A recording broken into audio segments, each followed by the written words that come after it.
Good evening, students. First of all, in energy section, I told you different topics. In last class, we have discussed how energy was transferred, how energy transfer from one form to another form using different devices. बताया था ना last class में, इसके पहले ही classes में शायद आप लोगों को याद होगा. Today I am going to discuss the energy transfer energy conservation in simple pendulum. First of all, I will show you this. Simple pendulum के केस में पहले आप लोग देखेंगे, फिर आपको जो लिखना होगा आप लोग लिखेंगे, हम बताएंगे क्या लिखना है. पहले बात को समझिएगा, जो बताएंगे उसको कंसंट्रेट करोगे, ठीक है. सो हियर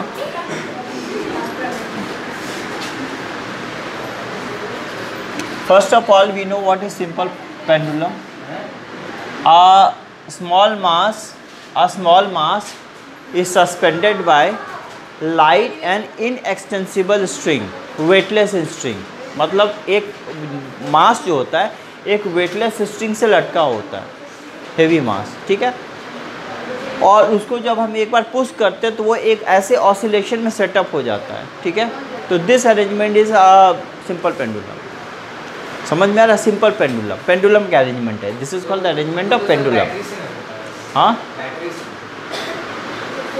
बैटरी नहीं, ऐसे अगर आप मान लो इस बॉब को पुश कर दोगे, छोड़ दोगे तो ऐसे ही ऑसिलेट करेगा. बट अगर यहाँ पर वैक्यूम क्रिएट कर दिया जाए तो ऑसिलेट करता ही रहेगा. समझ में आ गया? बट एयर रेसिस्टेंस है बोल के धीरे धीरे रुक जाता है ना. आप अगर वॉल क्लॉक का बात बोलते हैं तो वहाँ तो बैटरी से ही चलेगा. वहाँ हम थोड़ी पुश करते रहते हैं दिन भर 1 2 ऐसे नहीं ना करते रहेंगे, वहाँ तो बैटरी से ही चलेगा. क्लियर? सो अब बात को सुनिएगा. जब ये जो है ये देखिएगा बॉब जब इस लेवल पर होगा, एकदम हॉरिजॉन्टल लेवल पर, ध्यान से सुनिएगा, ठीक है. देखिएगा ये ग्राउंड लेवल है, समझ में आ रहा है? ये ग्राउंड है एकदम, ये टच है सपोज करो. तो हम मान के चलते हैं इस बॉब का हाइट ग्राउंड के रेस्पेक्ट में क्या 0 है. अरे भाई इसका कोई हाइट है क्या? कुछ हाइट ही तो नहीं है क्या? हाइट नहीं है. हमने क्या किया, इसको थोड़ा सा डिस्प्लेस कर दिया, यहाँ पर इसको डिस्प्लेस कर दिया. ध्यान से सुनिएगा, फिर नहीं समझिएगा तो फिर बोलिएगा सर रिपीट कीजिएगा. रिपीट कीजिए तो टाइम ही वेस्टिंग होगा. इसलिए पहले ही कंसंट्रेट कर लो कि ताकि हमें बार बार रिपीट ना करना पड़े. तो हमने क्या किया, इसको सर्टेन हाइट पर उठा लिया. सपोज करो कि हमने इसको h हाइट पर उठाया है. क्लियर? h हाइट पर उठाया और मैंने इसको ऐसे छोड़ दिया. क्या किया? छोड़ दिया. तो आप देखोगे ये यहाँ जाएगा, ये यहाँ जाएगा, ऐसे ऑसिलेशन होता रहेगा. क्लियर? तो ड्यूरिंग दैट ऑसिलेशन वो कभी इस पॉइंट पर होगा बॉब, कभी इस पॉइंट पर होगा, कभी इस पॉइंट पर होगा, ऐसा ना. तो हम इसको 3 डिफरेंट पॉइंट कंसिडर कर लेते हैं. ये पॉइंट A, ये पॉइंट B और यहाँ पर हम इसको पॉइंट C कंसिडर कर लेते हैं. यहाँ पर पॉइंट C. समझ रहे हो बात? देखो सबसे पहले एकदम इनिशियल कंडीशन में जब मीन पोजीशन में था तो बॉब रेस्ट में था, नहीं मूव कर रहा था. तो उस केस इस बॉब में जो एनर्जी थी वो टोटल एनर्जी किसी सिस्टम में क्या होता है, टोटल मैकेनिकल एनर्जी क्या होता है, potential energy plus kinetic energy. अगर हम किसी सिस्टम का टोटल मैकेनिकल एनर्जी का बात बोलें, M for mechanical energy, that is sum of potential energy plus kinetic energy. समझ में आ रहा है? टोटल एनर्जी तो इसी का सम होगा ना, which is the mechanical energy. या तो हम लोग रुके रहेंगे, या तो धीरे धीरे दौड़ेंगे, या तो हाई स्पीड में दौड़ेंगे. तो कुछ ना कुछ एनर्जी हमारे बॉडी में होगा. तो यहाँ देखो जब यहाँ पर है तो इसका पोटेंशियल एनर्जी है 0, बिकॉज पोटेंशियल एनर्जी का एक्सप्रेशन होता है mgh. और काइनेटिक एनर्जी का एक्सप्रेशन होता है 12mv². तो भाई यहाँ तो हाइट है ही नहीं. क्या हाइट है? 0. यानी कि ये हाइट 0 है, तो यहाँ पर पोटेंशियल एनर्जी 0 है. और वेलोसिटी है भी नहीं तो वो भी 0 है स्टार्टिंग में. फिर हमने क्या किया, उसको थोड़ा सा डिस्प्लेस किया यहाँ पर. तो अब जब हमने ऐसे उठा दिया तो जानते हो हमने क्या किया, यहाँ पर इस बॉब ने कुछ गेन किया. क्या गेन किया पता है? Potential energy. पोटेंशियल एनर्जी, जब भी किसी ऑब्जेक्ट को किसी ग्राउंड से हम लोग रेस करते हैं, उठाते हैं ना, तो वो ऑब्जेक्ट पोटेंशियल एनर्जी गेन करता है ड्यू टू द हाइट। हाँ नहीं, काइनेटिक कैसे गेन करेगा? छोड़ेंगे तब ना मूव करेगा, हमने तो उसको उठा के रखा हुआ, तो काइनेटिक कैसे गेन करेगा? काइनेटिक एनर्जी नहीं जानते, बॉडी में मोशन की वजह से होता है, तो मोशन होगा तब ना काइनेटिक एनर्जी होगा। हमने तो उसको रेस्ट में रखा है, एक कॉन्फ़िगरेशन में दिया हुआ है, हमने तो रेस्ट में दिया हुआ है। हमने ग्राउंड से उठाया तो body has potential energy because there is certain height from the ground. तो जब हमने इसको ऐसे उठाया तो body gain potential energy, not kinetic energy. तो यहाँ पर बॉडी का पोटेंशियल एनर्जी हो जाता है mgh, बिकॉज मास m ले लेता हूँ बॉडी का, g is gravity, h is height. तो यहाँ क्या हो गया potential energy? mgh। Kinetic energy हो गया 0, काइनेटिक एनर्जी 0, क्योंकि वहाँ तो बॉडी रुकी हुई है, जानते हो। अब हमने बॉडी को यहाँ से छोड़ा, तो जैसे ही बॉडी को छोड़ेंगे तो वो पोटेंशियल एनर्जी काइनेटिक में कन्वर्ट होगा और body will gain some speed. वही पोटेंशियल कन्वर्ट होगा गाइस, क्योंकि हम लोग जानते हैं energy can convert in one form to another form. तो जब छोड़ेंगे तो वो एनर्जी रिस्टोर करेगा अपने आप को, किस फॉर्म में? काइनेटिक एनर्जी के फॉर्म में। आखिर क्यों? Because of the gravity, gravitational pull. समझ रहे हो ना? तो इस बॉडी में क्या होगा? काइनेटिक एनर्जी होगा। तो इस समहाउ इस पॉइंट पर, इस जगह पर कुछ पोटेंशियल एनर्जी भी होगी और कुछ काइनेटिक एनर्जी भी होगी। अरे भाई, यहाँ जब आएगा बॉडी तो एक तो हाइट अटेंड किया हुआ रहेगा और इस स्टेट में कुछ ना कुछ वेलोसिटी रहेगी, तो यहाँ पर तो दोनों ही एनर्जी होगी, पोटेंशियल एंड काइनेटिक। अब बॉडी घूमते हुए यहाँ आ गई तो यहाँ मैक्सिमम स्पीड अटेंड करेगी, क्योंकि ऐसे गिर रही ना, यहाँ मैक्सिमम स्पीड होगी, बट हाइट तो 0 हो गई। तो जितना का जितना एनर्जी था आ करके टोटल यहाँ काइनेटिक में बदल गया, पोटेंशियल हो गया 0। यानी कि यहाँ पर जो मैक्सिमम पोटेंशियल एनर्जी स्टोर था, यहाँ पर आकर वो मैक्सिमम काइनेटिक में कन्वर्ट हो गया, मैक्सिमम काइनेटिक एनर्जी में कन्वर्ट हो गया। Are you getting my point? अब जब यहाँ पर मैक्सिमम काइनेटिक एनर्जी बॉडी का है तो सडन तो 0 नहीं हो जाएगी ना, काइनेटिक एनर्जी किसी तो फॉर्म में कन्वर्ट होगा। वो काइनेटिक एनर्जी अपने आप को फिर से रिस्टोर करेगा, यहाँ हाइट बढ़ेगा तो यहाँ पर बॉडी का पोटेंशियल एनर्जी भी कन्वर्ट होगा। यानी कि again kinetic energy again due to the restoration, वापस रिस्टोरेशन की वजह से वो काइनेटिक कन्वर्ट हो गई पोटेंशियल में, क्योंकि हाइट गेन कर लिया। अच्छा, अरे भाई कोई एनर्जी अचानक तो 0 नहीं हो जाएगी ना। आप खा के आओ, रेस्ट करके आओ, आपके अंदर पूरा एनर्जी है। ऐसा कोई काम है कि एक ही बार में करके सो जाओगे, ऐसा कुछ है क्या? सडन तो 0 नहीं हो जाती ना, ठीक है।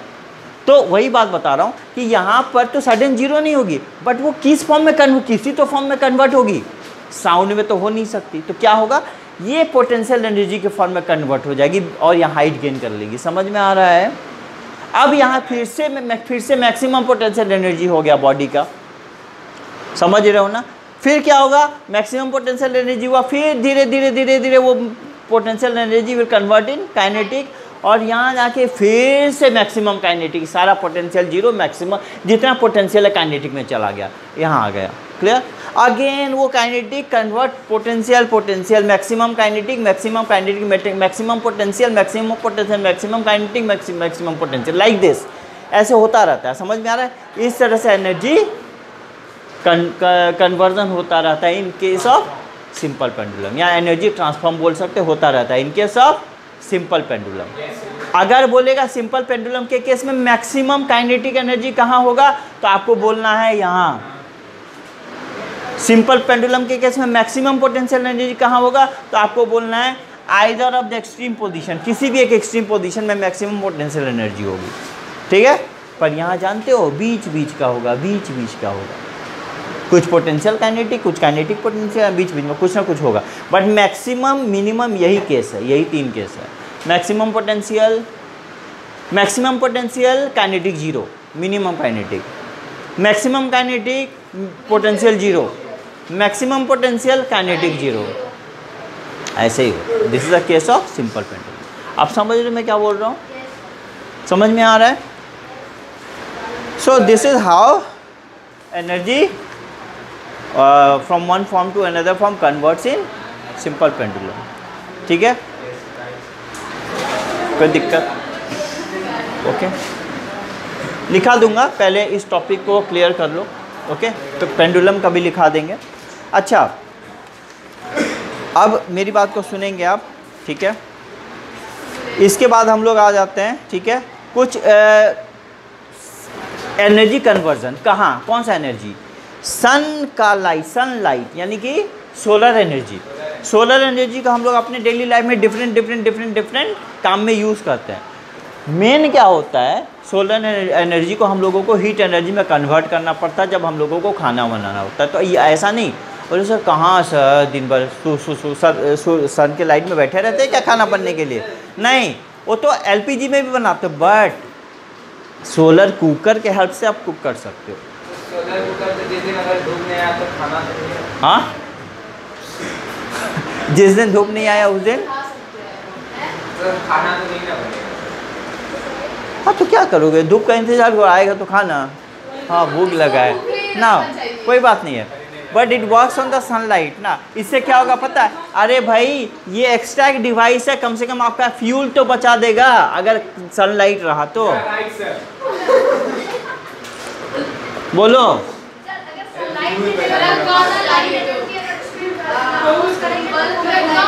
सनलाइट नहीं डाल के दूसरा लाइट डालोगे, टॉर्च लाइट। हाँ, सोलर कुकर में सोलर एनर्जी बनाने में इतना टाइम लगता है, तो आपका वो हार्ड लाइट कितना टाइम ले लेगा? हाँ हाँ, गेस्ट उठ के भाग जाएगा तब तक बन जाएगा, गेस्ट उठ के भाग जाएगा बन जाएगा। ओके सर गायब ना उसे। देखो यार, देखो यहाँ पर मैं क्या बोल रहा हूँ, यहाँ पर क्या होता है, एक वुडन बॉक्स होता है, वुडन बॉक्स होता है। यहाँ देखो ये क्या होता है पता है? ये होता है glass seat, glass seat, glass seat, this is glass seat, glass seat, glass seat होता है यहाँ पर, ठीक है। अब नीचे देखोगे, inner metal box painted black inside, अंदर का जो मेटेलिक बॉक्स होता है और अंदर का जो मेटेलिक बॉक्स होता है, मेटेलिक बॉक्स उसको सुनो बात को, अंदर मेटेलिक बॉक्स होता है और इसको काला काला ब्लैक पेंट कर देते हैं। ये this is metallic box, box painted black. समझ में आ गया?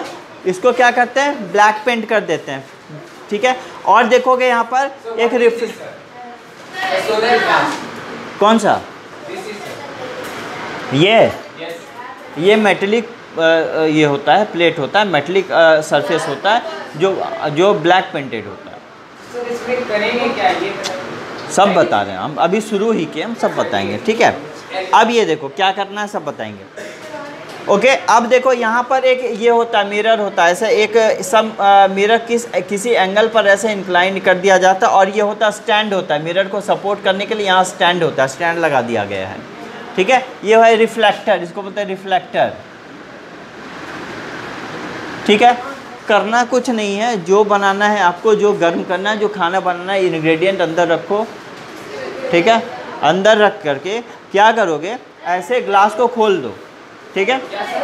ग्लास को, ये रिफ्लेक्टर होता है, ऐसे खोल के रखो सर्टेन एंगल पर, सुनोगे तो ये रिफ्लेक्टर को सर्टेन एंगल पर खोल के रखोगे। ऊपर से देखो सनलाइट फॉल करता है, ऊपर से जब सनलाइट फॉल करेगा तो कुछ लाइट इस पर फॉल करेगा, कुछ लाइट इस पर फॉल करेगा, और कुछ लाइट ऐसा सनलाइट फॉल करेगा। तो आपको पता है कुछ लाइट्स यहाँ जाएगा, और यहाँ पर जो लाइट आएगी ना, वो रिफ्लेक्ट करके अंदर की तरफ ही जाएगी। आप मेरी बात को सुनो, कितना इंटेंसिटी ज़्यादा हो गया हीट का, यहाँ से लाइट भी रिफ्लेक्ट कर रही है, यहाँ से लाइट भी कर रही है, कितना गर्म होगा बताओ। दिन में खड़े हो तो थोड़ी देर सनलाइट में तो गर्मी लगती है, और लाइट रिफ्लेक्ट करेगा तो कितना हीट होगा अंदर, कितना हीट डेवलप होगा, और उसी हीट की वजह से इसमें खाना बन जाता है। क्लियर? और हाँ, खुला। अब सुनो, ऐसे खुला नहीं, मतलब यहाँ ग्लास होता है, ये ग्लास सीट होता है, बंद रखना पड़ता है, नहीं तो कॉकरोच मच्छर सब घुस जाएगा ना। तो ऐसे नहीं नहीं, ये ग्लास ज़रूरी है, ग्लास ज़रूरी है। ये ग्लास बंद रहता है, मतलब इंग्रेडिएंट रख के ग्लास इधर बंद कर दो कि ये एक रिफ्लेक्टर होता है, ये लाइट रिफ्लेक्ट अंदर करता है। समझ में आ रहा है? क्लियर? अब मेरी बात को सुन लो। हाँ, ट्राई वंस ना। कोई फूड देखो, कोई फूड किसी के लिए डिलीशियस होता है तो किसी के लिए फालतू होता है। So how I can say, okay. तो दिस इज अब ब्लैक पेंटेड क्यों? देखो ब्लैक पेंट इसलिए करते हैं क्योंकि black colour are very good absorber of heat. Heat का सबसे अच्छा एब्जॉर्बर ब्लैक कलर होता है, इसीलिए यहाँ ब्लैक कर देते हैं। समझ में आ रहा है? नहीं करेंगे ब्लैक तो ज़्यादातर हीट वेस्ट ही होगी। ब्लैक करेंगे ना तो ब्लैक हीट को जल्दी एब्जॉर्ब करता है। आपने देखा होगा कुकिंग पैन का नीचे वाला पोर्शन कभी कभी ब्लैक कर दिया जाता है, ब्लैक होता है, आप लोग ध्यान देना, so that it can absorb most of the heat. समझ में आ रहा? फॉल्स ऑन इट, तो ब्लैक कलर हाँ जल्दी गर्म हो जाता है, ठीक है, ओके। और उसका वैसा मेटेलिक होता है, ठीक है। नीचे आप, ठीक है, नीचे you can say this is box type solar cooker, यहाँ भी वही फंक्शन हो रहा है, same function. Are you getting my point? ठीक है, बात समझ में आ रहा है क्या? Okay, now there are some terms, wait, देखो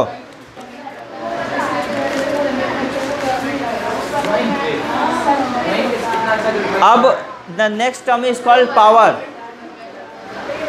इसमें एक टर्म है पावर, ठीक है।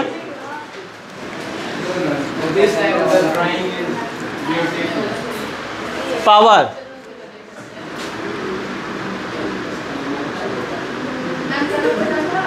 सुनो पावर क्या होती है? जिस रेट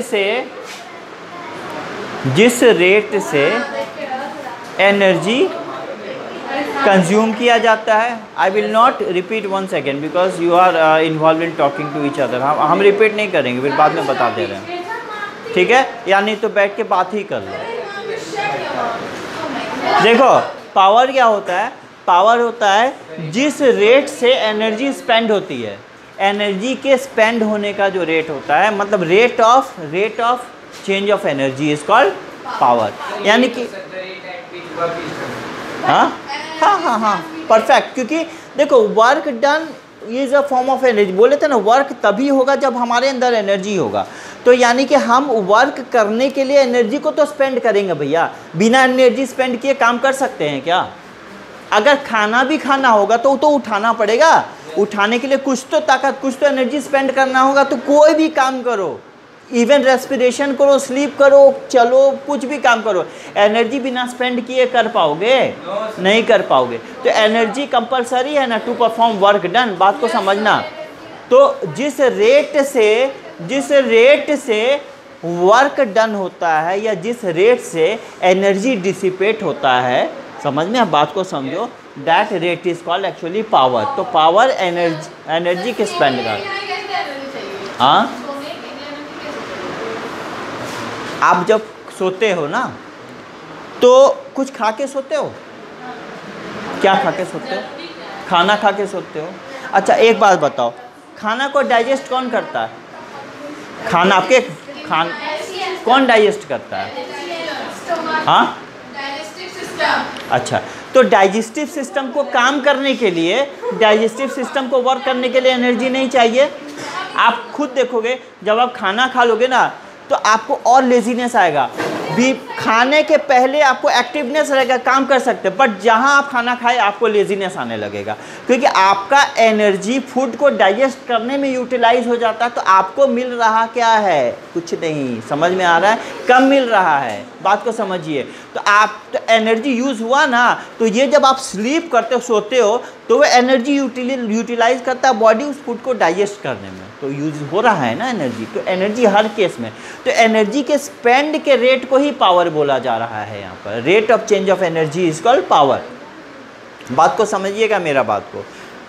एवरीथिंग इज कंसर्न, देखो science is around us but it is in the book. वाह what is this, it is in the book, tough हो गया। तो साइंस हमारे आसपास है, बस समझने की कोशिश करो। क्लियर? ठीक है, everything around us is science. तो power is rate of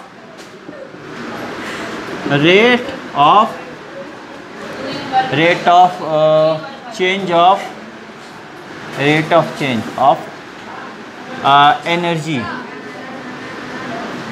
energy, या फिर आप लिख सकते हो वर्क डन, लिखना पड़ेगा, ठीक है, work done is called power, ठीक है, ठीक है। तो this is called power. If I speak about the unit of power, तो देखो unit of power is equal to unit of energy divided by time, unit of energy by time, and I know that unit of energy is joule, SI unit of energy is joule, and time के लिए second हो गया, ठीक है। तो इसको हम लोग कभी कभी ऐसे लिखते हैं J/S, जूल पर सेकेंड, और इसी जूल पर सेकेंड को बोला जाता है वॉट, इसी जूल पर सेकेंड को बोला जाता है वॉट। बात समझ में आ रही है मेरी? So this is called watt. तो unit of power is watt. Watt मतलब क्या? जूल पर सेकेंड। जूल पर सेकेंड मतलब क्या? Rate of consumption of energy और the rate of change of energy. आप समझ रहे हो मेरी बात को? So that is called power, is called power. तो power is energy by time, ठीक है। अब अगर हम बिगर यूनिट का बात करें, bigger unit of power, bigger unit of power is equal to kilowatt, kilowatt, ठीक है, किलोवाट। और 1 किलोवाट